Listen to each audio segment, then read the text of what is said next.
萝卜皮还有一个呢，很少为人所知的功效，就是呢，它可以消水肿啊。怎么消啊？眼袋肿了也可以消啊？可以，大家都认为是冬瓜可以消肿，实际上萝卜皮也是可以消肿的，并且冬瓜它消水肿呢，它一般消的是偏于热性的水肿，因为它比较寒凉。萝卜皮呢消水肿呢，它就比较平和。不管你是腿浮肿还是脸浮肿，你都可以用萝卜皮来消水肿。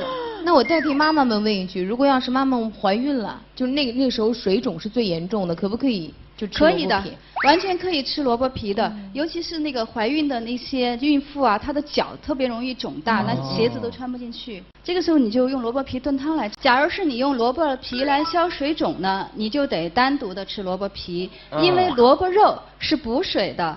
萝卜皮才是去水的，你要萝卜皮连肉一起吃，你就不补也不去。